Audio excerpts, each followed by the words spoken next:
Hearing that a couple died from toxic gases on the trail I'm currently hiking on is not something that I want to hear. I love horror stories, but not when I'm a character in it. Today we are in Mammoth Lakes, California, an incredibly beautiful alpine town known for its skiing and pristine glacial lakes. Lesser known by tourists is probably the fact that it is an active seismic spot. A huge magma plume sits under the town, feeding conduits of magma toward Mammoth Mountain, a lava dome complex awaiting its next big boom. The last eruption took place around 700 years ago from vents on the northern side of Mammoth Mountain. Recent volcanic unrest seems to indicate perhaps we are due for another eruption from one of the dozens of volcanic vents in this system. We see evidence of this activity in the countless hot springs bubbling up to the surface, fresh fissures scarring the crust, and tree kills, a telltale sign of toxic gases leaking up from the magmatic system below. In this episode, I will unearth the mysteries hidden below this little town and its alleged deadly history. We will start with the gaping wound along Highway 203 on the way to Mammoth Mountain. It's known as Earthquake Fault, but its name is deceptive. Though once believed to be a fault caused by a single earthquake, geologists now believe that it is a system of fractures created from several earthquakes and tectonic stresses in Earth's crust. This fissure is up to 10 feet wide and 60 feet deep in places. The age of the fissure is a point of contention. The approximate age based on the earthquakes that occurred around 600 years ago. We do know the fissure is at least 160 years old based on the age of trees growing in the fissure. The lack of eroded material in the fissure also indicates that it is still a baby in geologic time. It's just a baby! Since the fissure lines up with the dike intrusion that fed the Inyo Domes, another volcanic complex, it's hypothesized that someday magma may rise from this fissure. The other possibility is that the sides of the fissure will erode, slowly filling it with debris until the gaping wound becomes merely a scar, almost as if the fissure was never there. If you have a chance to see the earthquake fault, it's definitely worth the stop. Just be careful when walking alongside it. A section of the guard fence has been lost to erosion, and you may be too if you get too close. Another consequence of the seismic activity of the region can be found at Horseshoe Lake. When I was here in July of 2023, this lake looked much different than it does today. Due to above-average snowfall in the Sierra Nevadas, the lakes and waterfalls of Yosemite and Inyo National Forest overflowed come early summer.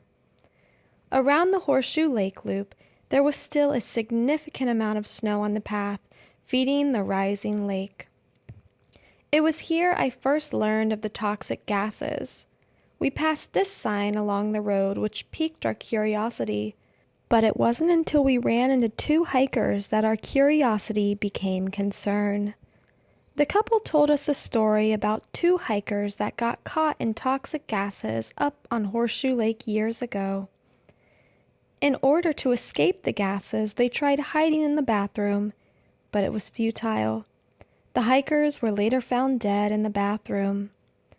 Unfortunately, before I could ask for further clarifying information, the couple ran off, leaving me to wonder the cause of this toxic gas and if there was a chance I may succumb to the same fate. Toward the end of our hike, I caught sight of an odd little building that looked too interesting not to explore. It was in a patch of dead trees that my friend and I assumed was due to a fire. But no, it was not. In 1989, numerous small earthquakes occurred beneath Mammoth Mountain from May to November. Data collected during this time frame indicated that a small body of magma was rising through a fissure beneath the mountain. This magma body is the dike intrusion mentioned in my last video. As a brief recap, a dike intrusion is a vertical conduit of magma that often branches from a larger magma body.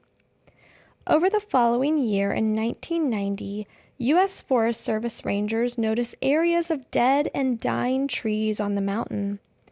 After drought and insect infestations were eliminated as causes, scientists suspected a geologic cause. After taking various measurements, scientists recorded extremely high concentrations of CO2 gas in the soil, in the magnitude of about 20 to 95% of the gas content of the soil. For reference, soil gas normally contains 1% or less CO2. That's a big difference, and the trees feel that difference. Although leaves of plants produce oxygen from CO2 during photosynthesis, high CO2 concentrations can deny plant roots their needed oxygen and interfere with nutrient uptake, inevitably killing the plant. Today, areas of dead and dying trees at Mammoth Mountain total more than 100 acres. But plants are not the only life form that these toxic gases pose a threat to. When CO2 from soil leaves the ground, it normally mixes with the air and dissipates rapidly. However, CO2 gas is heavier than air, and when it leaks from the soil, it can collect in snowbanks, depressions, and poorly ventilated enclosures such as cabins and tents, or that little building we saw. Breathing air with more than 30% CO2 can very quickly cause unconsciousness and death. During episodes of seismic activity, air concentrations of CO2 gas can be well over 90%, causing asphyxiation in seconds. Therefore, poorly ventilated areas above and below ground can be dangerous for humans in areas of CO2 seepage. Where thick snowpacks accumulate in winter, the CO2 can be trapped within and beneath the snow. If you see tree rings like this, stay away. This area of melt around the tree has extremely high concentrations of CO2 gas. Recent measurements indicate that the total rate of CO2 gas emission at Mammoth Mountain is close to 300 tons per day. This value varies weekly, monthly, and yearly based on changes in atmospheric conditions. The current rates of emissions are thought to have started around 1989 when the latest intrusion of magma opened up deep fractures, increasing the rate of gas seepage from the underground plume.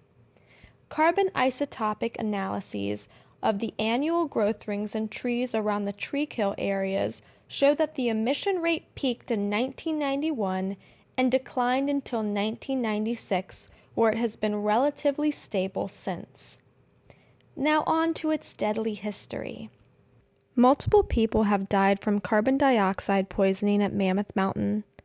Most notably are the 3 ski patrollers who fell into a volcanic fumarole in 2006 and the 58-year-old man who was asphyxiated while cross-country skiing in the Horseshoe Lake area 8 years prior.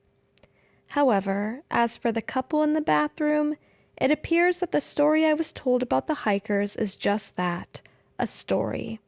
Or maybe a conspiracy. Who knows? I don't. If you enjoyed this episode, please like this video and subscribe to my channel for more Strange Geology adventures. Leave a comment down below telling me where I should go next. See you next time.